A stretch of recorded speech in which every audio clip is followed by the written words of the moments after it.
रात का समय था। गांव के चारों ओर घना कोहरा फैला हुआ था। रास्ते के दोनों तरफ सिर्फ सन्नाटा और दूर कहीं कहीं कुत्तों के भौंकने की आवाज। रवि अपने दोस्त के घर से लौट रहा था। उसके हाथ में एक टॉर्च थी, जिसकी रोशनी बीच बीच में झपक रही थी। गांव के लोग उसे बार बार मना करते थे, रात में पुरानी कुएं वाली सड़क से मत जाना, वहां चुड़ैल रहती है। पर रवि हंसकर कह देता, अरे ये सब तो बड़ों की बनाई कहानियां हैं। आज भी उसने वही रास्ता चुना। जैसे जैसे वो आगे बढ़ रहा था, हवा ठंडी और भारी होती जा रही थी। एक अजीब सी गंध हवा में थी, जैसे कोई सड़ा हुआ फूलों का गुच्छा। अचानक टॉर्च की रोशनी बुझ गई। रवि ने झट से उसे थपथपाया, फिर रोशनी आई। पर अब उसके सामने कुछ हलचल सी दिखी। कुएं के पास एक औरत खड़ी थी, सफेद साड़ी, खुले बाल और सिर थोड़ा झुका हुआ। रवि ने घबराकर पूछा, कौन कौन हो तुम? कोई जवाब नहीं आया। वो धीरे धीरे उसकी तरफ बढ़ने लगी। उसके पांव जमीन को छू नहीं रहे थे, वो हवा में तैर रही थी। रवि पीछे हटते हुए बोला, मुझे जाने दो। और तभी औरत ने चेहरा उठाया।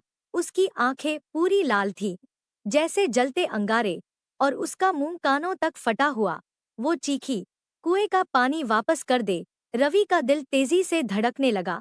उसे याद आया, बचपन में वो और उसके दोस्त उस कुएं में पत्थर फेंका करते थे और कहते थे, चुड़ैल को बुलाओ। वो पीछे मुड़ा और भागने लगा, पर हर तरफ कोहरा था, उसे रास्ता ही नहीं दिख रहा था।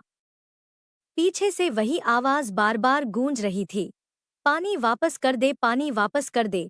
रवि ने किसी तरह गांव के मंदिर तक पहुंचकर दरवाजा धकेला। अंदर दिया जल रहा था। जैसे ही वो अंदर पहुंचा, आवाजें अचानक बंद हो गईं। वो मंदिर के फर्श पर गिर पड़ा, हांफते हुए बोला, भगवान बचा लो। सुबह जब गांव वाले पहुंचे तो मंदिर का दरवाजा खुला था और रवि वहीं बेहोश पड़ा था। उसके चेहरे पर डर जमी हुई थी, पर वो जिंदा था। वो दिन और आज का दिन।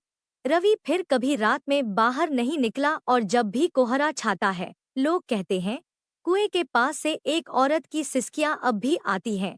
धीरे धीरे कोहरे वाली चुड़ैल की कहानी गांव की हर गली में फैल गई।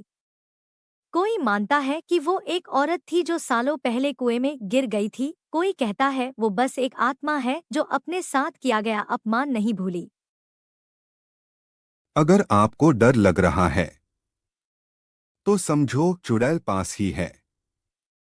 और अगर अगली कहानी सुनने की हिम्मत रखते हो तो चैनल को सब्सक्राइब कर दो, वरना वो आज रात तुम्हारे सपने में आएगी।